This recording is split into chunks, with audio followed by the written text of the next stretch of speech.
Hey guys, welcome back to my channel, or really just welcome to my channel because I don't even really post videos like that.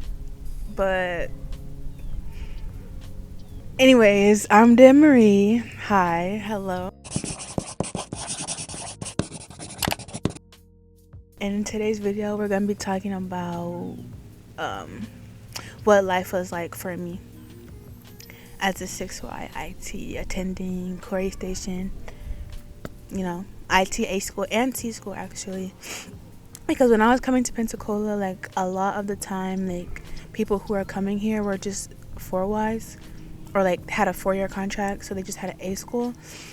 And like I didn't really know what my contract meant, so I expected my kind of like experience to be like them. Or 9 times out of 10, like anybody who's coming to Pensacola has a different rate, or they're going to like NAS, and so everyone will always tell you like, oh, you'll be there for like 4 weeks, 3 weeks, whatever. But that's not always the case, and I'm here to tell you that specifically if you're in IT with a 6-year contract, let's just get into the video. And if I'm looking like over here, it's because I have my computer with like topic points so I don't get off track. And I'm like, I keep looking around because like this is so awkward for me recording. But okay, so first things first, like a little backstory. I joined the Navy in November of 2022, and then I obviously got here 3 months after that, so January 2023. So I've been here for almost a year. Well, it literally will be a year next week. So I'm really giving you guys the hot scoop, like the hottest of all scoops, okay?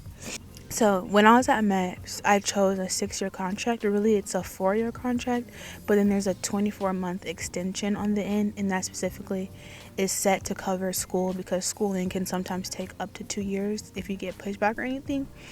But so far for me, it's only a year, and I'm set to leave next month, so just a year and a month. So because I've been through a year, that means that I've been through both. I've been through A school, and then also there's 2 C schools that go along with that, and I'm gonna get into that later in the video.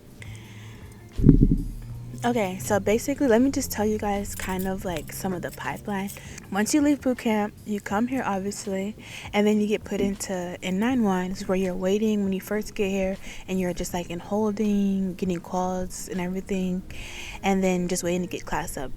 There's a bunch of different rates at Corey Station, but I think the ITs class up the fastest. Like I think I was only in N91 for like a week or two.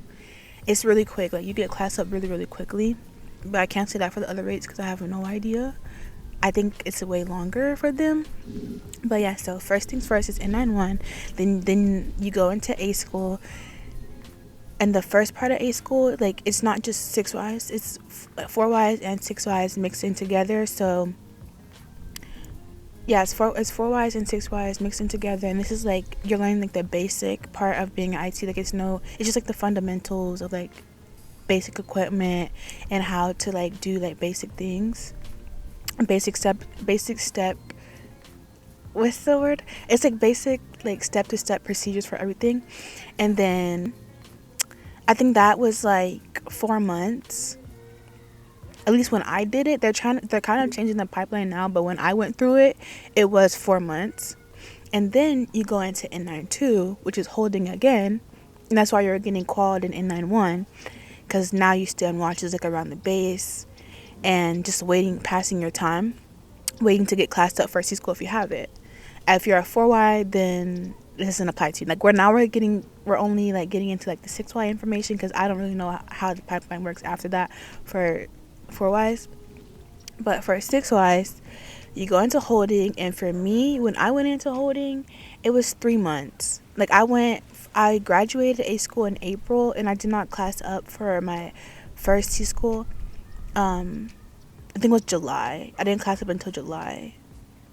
So you're gonna be there for a while. Like you're gonna be in holding for a while, but it's okay. Like it's not the end of the world. Like you're gonna hear like some people loved it, some people hated it. Me personally, I hated it, but It's okay. Like, it's not bad. It's not bad at all. Then when I class slipped in July after the 3-month period, I started my first C school, which is sysadmin.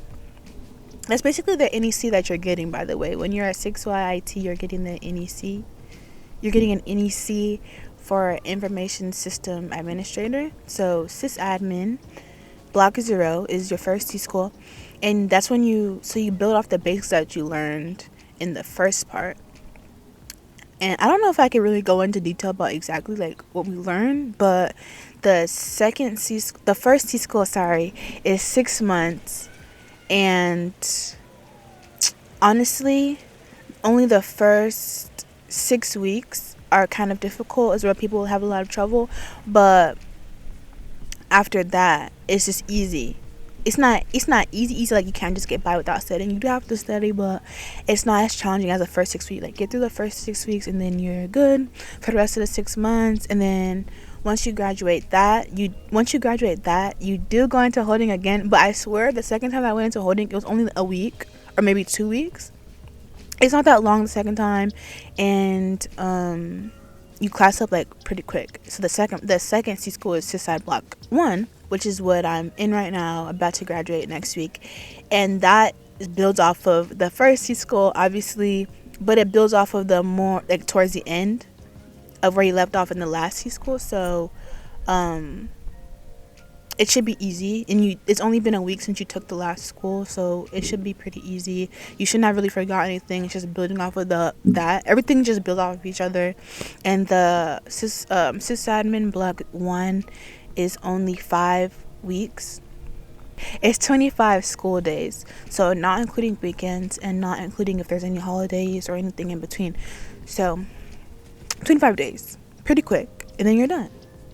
Pretty simple. But I'm not really here to talk about just only the school path line. I also want to talk about a lot of other things. Like, for example, after you graduate and when you're waiting for your orders, you're waiting to PCS to your ultimate duty station, you go into holding. But it's different holding. It's not N92, it's N94, and you're just waiting to go.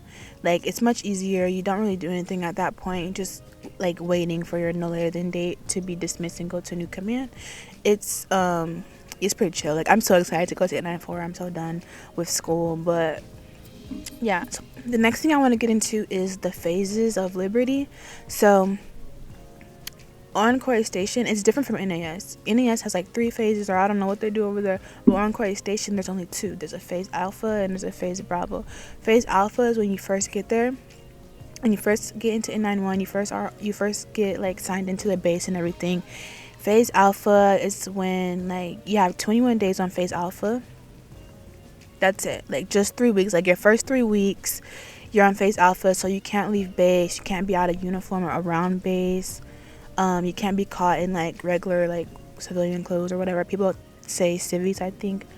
But yeah, so you're supposed to just be like in uniform, not really going anywhere. But obviously you can go like to like, there's like a lot of stuff on base that you can do, even though like you can't leave. It's still pretty cool. I remember it was like fun for me and my friends when we first got here. Like, there's like bowling, there's like a game room where they have like Xboxes and PS5s and all that type of stuff where you can like hang out. There's the USO, obviously, the galley for food. You can always, even if you don't want to eat at the galley, there's always still like Uber Eats and DoorDash and stuff. You're allowed to get those things so they come to the gate.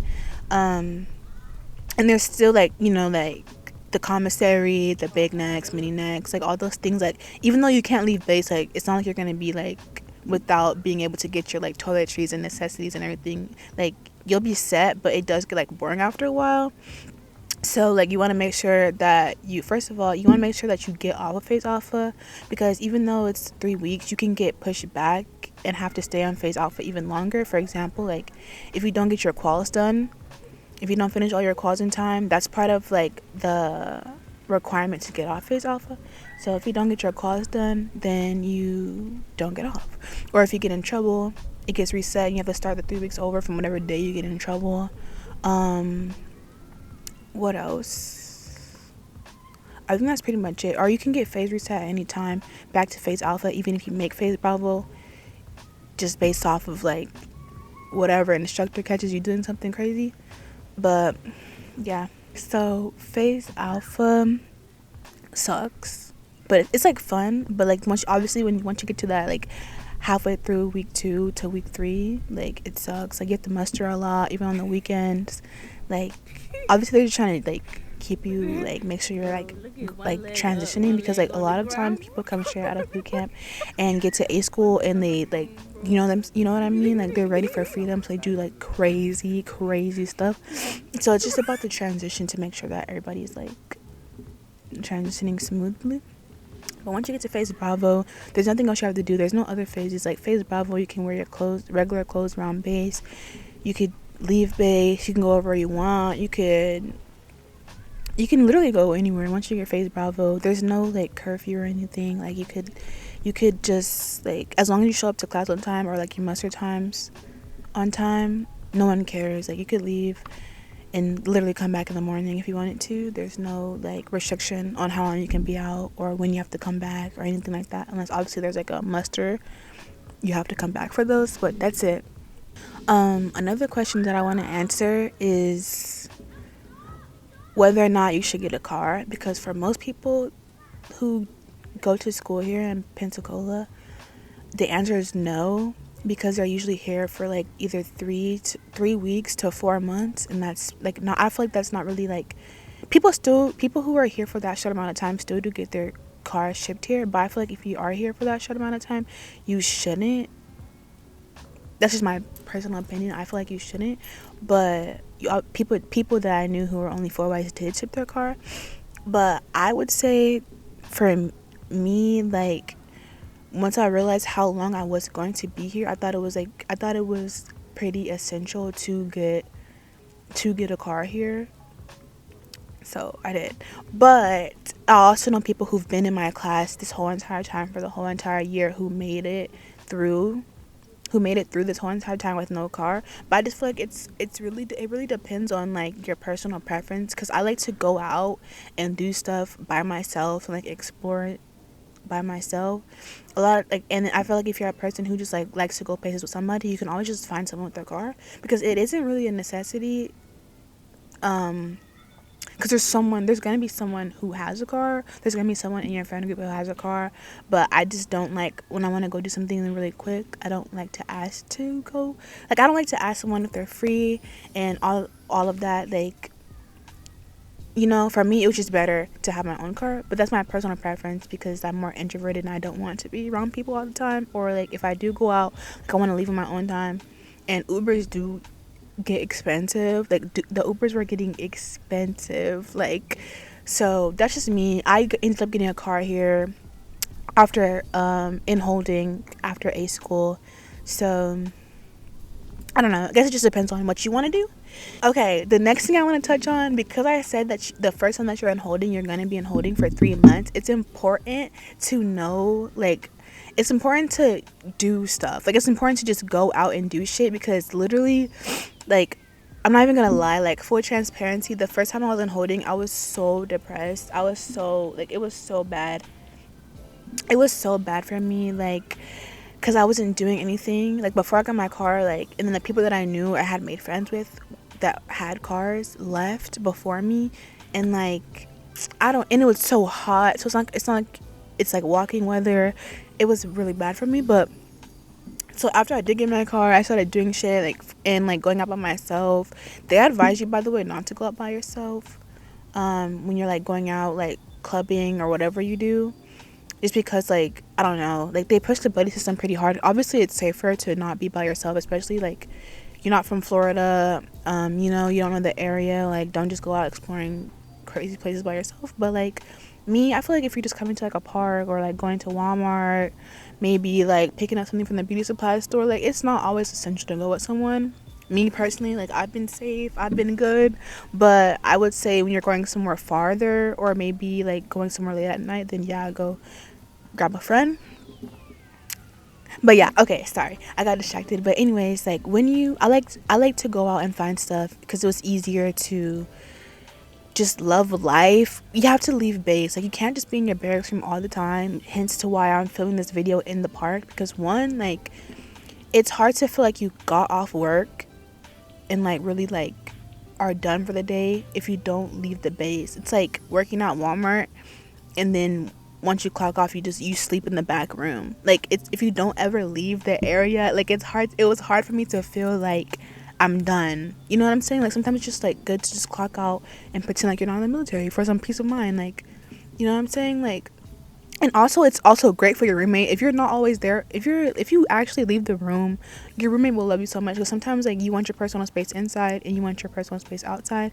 Please allow your roommate to have that freedom and, like, be able to just lay in bed, because sometimes it's so awkward, like, when me and my roommate are, like, both in bed and we're just, like, both laying there, because the beds, I'll show you guys later in, like, a clip later, but the beds in my building are so close together, like, we could literally lay down and hold hands. So, like, I just like to let her have her time in the room, and then she gives me my time in the room, because also it's good to be outside, like, even though it's, like, shivering, it's literally 33 degrees in Florida right now, it does feel amazing. It doesn't, like, the sun feels amazing even though it's 33 degrees. Like, it's beautiful outside. As you can see, I'll show you guys, like, a little bit more of the scenery of where I'm at, because this park is beautiful. By the way, I don't know if I said, but I'm at Baby Park, and this is my first time coming to this park, but it's so big. First of all, like, people come here to run. I'm seeing people run by a lot, but it's such a beautiful park. Like, I think it's crazy that I just found out about it, and there's, like, people playing tennis in the back over there too. Like, I'll give you guys kind of, like, a better view, but this is like a pretty cool park. Sometimes you just need to come outside and get in some sunshine. But anyways, back to what I was saying. So, well, like, I don't really know a lot of what, like, everyone does, just because I don't know. But one of my favorite things to do is obviously come outside, go to the park, go to the beach. There's literally so many beaches. Like, obviously there's Pensacola Beach, which is so pretty, by the way. Like, I'm from San Diego, but when I came to Florida, this is my first time ever being in Florida, and the water was so pretty, the sand is so white. Like, I was just like completely shook. The beach is beautiful. Florida beaches are beautiful. So there's Pensacola Beach, and also, like, there's so many beaches that you can go to, because, like, our Liberty radius is, I think, like 150 miles. Don't quote me on that, but it's like 100 something, and I'm pretty sure it's 150. So there's so many beaches. Like, you can go up to Destin, you can go to Fort Walton, you can go to Navarre, you can go to Opal. I think, okay, my favorite beach to go to is Opal Beach, because it's like a reserve, like, national park, low key, and it costs $25 to get in there. But if you're a military and you have a military ID, it's free. So literally no one goes to it, because, like, who's gonna want to pay that $25? You know what I mean? And I even went on 4th of July, when you would think, like, the beach is gonna be so super packed. It wasn't. It was probably like 6 total, like, families there. It's so pretty. It's the prettiest beach. I feel like it's the whitest sand, because it's like, and it's the cleanest. Like, no one goes there. Like, literally no one goes there. But because no one goes there, it's not really popular for, like, having food around it. So I would, like, that's like type of like a picnic scenario, you know what I'm saying? Like, definitely bring your own food. If you just want to go to the beach and, like, catch shit around the area, then the best beach for that would be Pensacola Beach, because there's so much shit to do. Like, there's, like, mini golf around the area. Like, I've gone, like, canoeing at night, and the canoes, like, were clear and they lit up. You can do that. That's on Pensacola Beach. And then I've also gone on, like, the ferry. Like, that's so many things. I was, like, hopefully I'll, like, put, like, clips and videos, like, around the screen as I talk about them. But, like, I went, so the glow canoe, the ferry, mini golf, like, there's so much fun stuff to do around Pensacola Beach. But if you want, like, a more secluded, like, more peaceful zen beach experience, then I would say Opal Beach. I've never really been to Navarre like that, but everyone goes to that one. And there's also a beach probably in Alabama that everyone goes to, but I've never really chilled in Alabama like that personally. But yeah, so beaches. Also, one of the best places that I've ever, like, had brunch at here is Ruby Slipper. Their French toast is so good, and it's seasonal, so whatever, like, fruit is in season is what they put on their French toast. And it's stuffed French toast, and it's just so good. And they have beignets, and they have, like, the, like, mimosa flutes and everything. Like, it's literally so good. And then another place that a lot of people go to is Seville's and World of Whiskey. World of Whiskey is I think next to base, and then Seville's is downtown. It's really popular. Everyone always goes. And they have, like, they have, like, 18 plus nights on Thursdays, and that's really when people go the most. But I never been, but it's, like, one of the funnest things to do according to everybody else. So I just went ahead Just wanted to put it out there. Seville's and World of Whiskey. If you're a country clubber, line dancer, on a Thursday night, you know what you could do. Oh, I do want to put out there that you can't tell right now because I have this on, but I have locks. And being in Florida was like a huge awakening for me, having locks, because like the humidity is insane. The humidity is insane. I'll literally get a retwist and then it'll be sweated out probably like in the next like 2-3 days. So I would say like be very aware of that if you have locks, if you're a lot girly. And they also have like this new, like, I don't know if it's new, maybe it's old, they have like this nav admin where like you're not allowed to have like your locks and braids or twists. So it really makes it hard for you to preserve your retwist. But that's a whole different story. But if you do want to get a retwist and you don't want to do it yourself, there's this girl, her name is Promise the Artist. She's really good. Like, I'll put her Instagram somewhere. It's literally amazing. Yeah. Oh, also back on the Liberty radius thing, because it's 150 miles and we're on like the like upper like panhandle area of Florida. Like that 150-mile radius does include Alabama, and if you want to go to Alabama, Mississippi, like Gulfport area. I've been to Mississippi. I think you could reach Panama City, but unfortunately, like, it doesn't cover like Orlando, Miami. Like, I thought like, oh yeah, when I go to Pensacola, I'm gonna be whatever, but no, like, it does not cover to Panama City. It doesn't cover none of that. So if you're thinking that, let me be the one to break it to you now. Like, it is not covered. Sorry. I'm so sorry. Like, I know that crushed me, but it's okay. It's okay. We'll get through this together. I'm here for you. Another thing I want to talk about, I keep saying how, like, oh, when I first came here, I was introverted, or when I first came here, whatever. Like, I feel like this is the hardest thing to realize as, like, a 6Y IT coming to Quarry Station. The hardest thing that was for me being here was the fact that, like, as a 6-year IT, you outlive all the 4-year people who are here. Specifically me, like, I've been here longer than all my friends, even the ones that were 6Ys. Like, they outlive me. They got their orders quicker than me and all that type of stuff. So, like, that part gets hard. Like, obviously, you know, this is A school, like, it's temporary, but you don't expect to have to face the reality that quickly, or at least I didn't expect to have to face the reality that quickly. Like, it was so hard for me to, like, literally grasp the fact that my friends that I'm making are literally leaving. And also, I don't know what it is about being in the military, but, like, you make, like, good quality friendships really, really quickly. So it's not like they were just, like, it was just people that I just met and they're leaving. Like, it's like people that I actually, like, grew close with and, like, shared experiences with. Like, it was really hard for me. Like, it was really, really hard for me, actually. That's actually what made holding so hard for me, is because, like, literally, oh my god, I keep saying literally, but my friends who are 4Ys would class up, finish school, and leave to their ultimate duty station before I even class up for my first C school. So it was just very, like, disheartening to watch everyone leave around you. But it's okay, we made it through. But I would say just be mindful of that. And when you first get to A school, like, try your hardest to make a variety of friends. Like, try to mingle, make friends outside of your A school class, make friends who are 4Ys and 6Ys, make friends who are, like, on Alpha shift or Bravo shift. Just make a variety of friends, so that when it comes down to being in holding or being on watches or being in different rooms, there's always, you know what I'm saying, like, you always have someone that you like, always have, like, options to do stuff with different people. As people leave, it's not that big of a deal, because you still have friends. And you never know, because when you get put into new C schools, it's not your original class, it's not your original people that you were in class with. It's going to be different people every time. So when you get put in a different class, like, you'll have friends in that class, you know. Because me, like, I literally stuck to my A school group of friends until they, like, disappeared, because it was hard for me to, like, just, like, let that original friend group go. And I paid for it in the long haul.